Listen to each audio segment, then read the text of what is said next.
and you're gonna cast back and stop the rod, not here. You're gonna stop it kind of up a little bit. All right. And as soon as it comes forward or back, as soon as it straightens on either side, let it go. Then you go in the opposite direction. And so that's the casting stroke. And the biggest thing, you gotta slow down. You wanna come back hard. That's one of the biggest differences between this and spin fishing. You wanna come back hard. Yeah. And you've gotta wait for that line to straighten before you come forward. You see how I put these very distinct pauses while everything floats? And the thing is, so now in order to get more line out, every time I'm gonna keep it closed, pinched in my left fingers until I come forward. And watch my left hand. Just let it go a little bit each time. Yeah, and then after it goes forward, I'll close it and bring it back, and I'm letting it out, 2 or 3 feet at a time. And then all of a sudden at the end, once you get enough line out, I guess it gets easier once you get a little line out. Yeah. Once you get enough line out, it'll pull out like 5 or 6 feet. But each one of those casts where you're letting line out is called a false cast. And by the end of the day, I hope you guys have gotten enough practice to where you're casting pretty well. And you're only needing like 2 or 3 or maybe 4 false casts to get it out there. Yeah. At first, you might need 10. Yeah. Because your timing's gonna be off. It's not gonna feel right.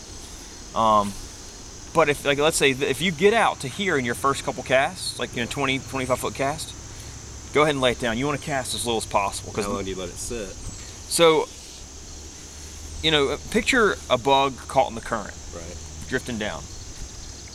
And because we can't see our flies underwater, you've got to use the indicator, right, kind of as your sighter for the flies. Whatever the indicator's doing, the flies are doing. If I drag those flies close to me, they're moving sideways pretty fast in the water relative for a bug. Yeah. So the fish know that's not real. We've got to make these things look like they're unattached. Yeah. So if I'm dragging it, we're out of the game. The fish know it's not real. If I just cast and don't do anything, fair game. See how the current, well, no, because the current is pushing my line. See that little bow right there? Yeah. It causes those flies to move faster than, like, what happens is the water's faster between us and the flies than it is at the flies. Yeah. So the flies are moving at 2 feet per second.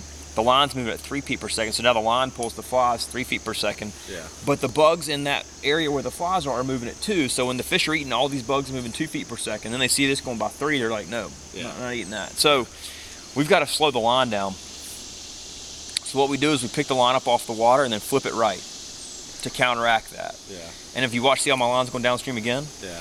Right about here, before it drags the flies, I pick it up and mend it again. Yeah. So that's called the mend. Mend it, yeah. Yeah, up and down. That's, other than setting the hook, the mend's the most important part. Because you can make a great cast, and if you don't mend, you're not going to get a bite. And you can make a bad cast and mend correctly and still get a bite. So, as long as everything's moving at the same pace, they're not. If everything's moving at the same pace, I don't have to mend it. Right. But you can see my line's going fast, so I need to mend it again. Yeah. And the thing that makes mending easy is getting your line up off the water, then flipping it. A lot of people just want to mend with like a little sideways jerk like that. Yeah. And my line never really got positioned. If I go up like this, I throw a big upstream, C or D or whatever loop in the line that kind of holds for a while.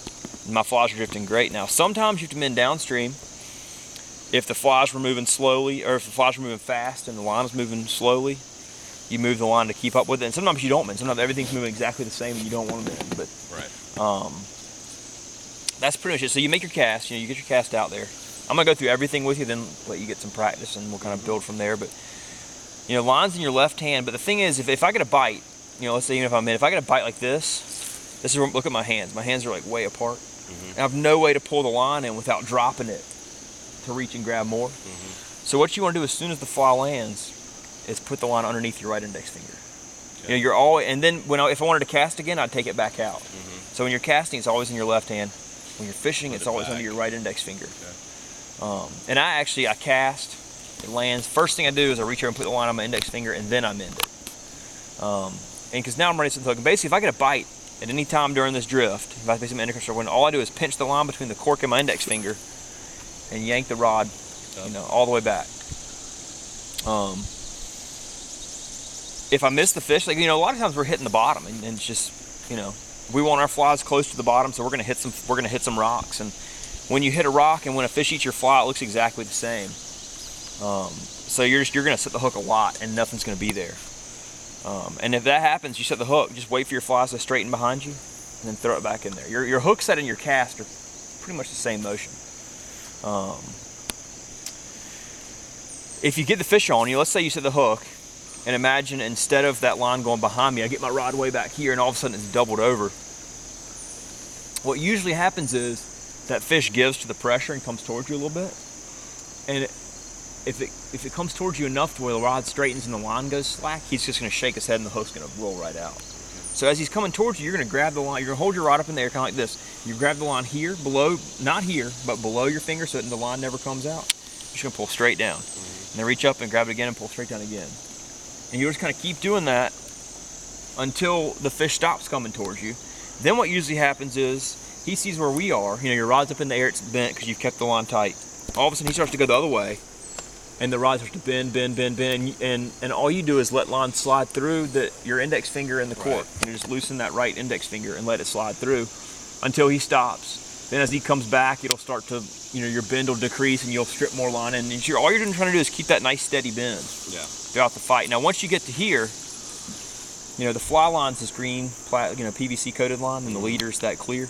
Once you get where you've only got about a foot of fly line out, you're going to stop and you start to raise the rod over your head. Yeah. And drag the fish. I'll have the net right beside the boat. And you'll ski that fish right across the surface of the water so I can scoop him. I'm trying to think of anything I've left out.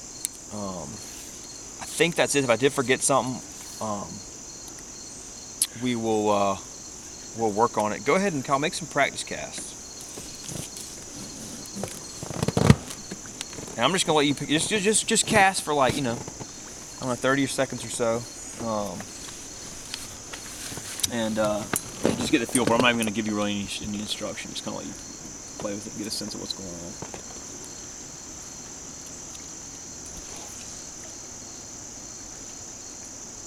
Put it on your finger after you cast, right? Yeah. So when you're casting, you don't want it on your finger. Yeah.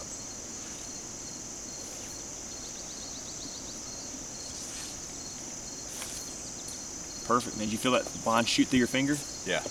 That's exactly what we want. Then once it's done, what you want to do is you want to reach your, let's say, so if your hands, I'm going to show you this now. So if your hands are, like this after your cast, instead of doing this, which pulls line in, because you've just made all this effort to get, a good cast out there, you don't want to pull it closer. Right. So what you want to do is make your cast and just reach your left hand up. Try to give you a little bit of slack, too. And grab it here. Yeah. Yeah. Okay.